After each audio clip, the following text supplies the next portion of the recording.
Although already extremely controversial, there is an added level of controversy to the death penalty when taking into account the racial and gender biases and injustices within the cases. I'd like to address both at the same time. For some background information, the United States is in the top 5 countries for the number of people executed on a death sentence. According to Amnesty International, since 1977, 77% of death row inmates have been executed for killing white victims, although African Americans make up about half of all homicide victims. Similarly, the death penalty is imposed relatively infrequently and disproportionately imposed for the killing of women. I'd like to begin by addressing what the Church has to say about the death penalty and its disparities. God created us in His image originally and gave us the gift of life. Our purpose is to live in harmony and communion with Him and one another. God has sole lordship over life and death, as stated by CatholicEducation.org. This meaning that we as humans have no authority over who shall live and die. The act of murder is a sin. Commandment number 5 is, "Thou shalt not kill." Killing also disrupts our relationship with God, whether it was an act of murder or carrying out the act of the death sentence. This leads to my first question. Can the death penalty be justified in the New Testament?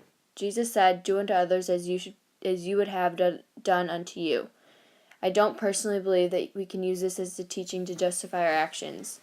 We are taught to love and forgive, so as my second question, why do we kill people who have killed other people to show them that killing is wrong? We take it upon ourselves to decide what is right and wrong, and forget that God is the only one capable of doing so. As for the act of carrying out the death penalty, the intention of law enforcement is mostly good. It's their job to protect the people, and they are always trying their best. On the other hand, the actual action itself is a mortal sin, separating the souls of the officers from God. Back to the topic of gender and racial disparities. All humans of every gender and race were created in the likeness and image of God, and all deserve to be treated fairly, even in matters such as the death penalty. We all deserve to be held to the same standards, especially in matters such as pressing as these. For this reason, human dignities are being violated and time again. According to TheGuardian.com, studies from North Carolina show that defendants whose victims were white were 3.5 times more likely to receive a death sentence. The Racial Justice Act in North Carolina allows inmates to challenge their death sentences through statistical evidence of racial biases, including exclusion of blacks from juries. One African American, Dwayne Buck, was sentenced based on the testimony of an expert psychologist who maintained that blacks are more prone to violence than whites. 139 capital convicts were found innocent since 1973, and 61% of those were of color. And 23 Alabama death penalty cases have been overturned because the prosecutors had illegally struck black people from the juries. In January 2003, a study by University of Maryland concludes that the race and geography are major factors in death penalty decisions. Prosecutors are more likely to seek a death sentence when the race of the victim is white and are less likely to seek a death sentence when the victim is African American. In response to the study of University of Maryland in 2003, Senator Russ Feingold said, "We simply cannot say we live in a country that offers equal justice to all Americans when racial disparities plague the system by which our society imposes the ultimate punishment."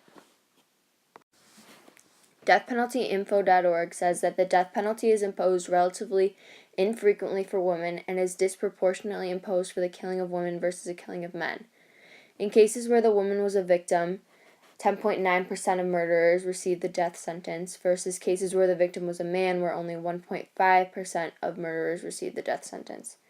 DeathPenalty.org says that the chivalry hypothesis helps explain this discrepancy as a tendency to view women as less responsible for their actions, causing legal decision makers to want to protect female defendants from the full force of the law.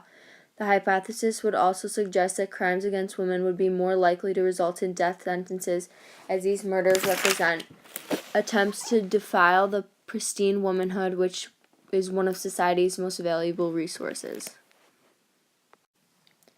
We see injustices all around us, for the most part daily, but none are as important as when it comes to matters of life and death. God gave us life, and He is the only one who can choose to take it away. Although the death penalty will not be going anywhere anytime soon, we must still work to see equality in our justice systems and in society. 2 wrongs do not make a right, but there are more than just 2 wrongs occurring in the death penalty cases.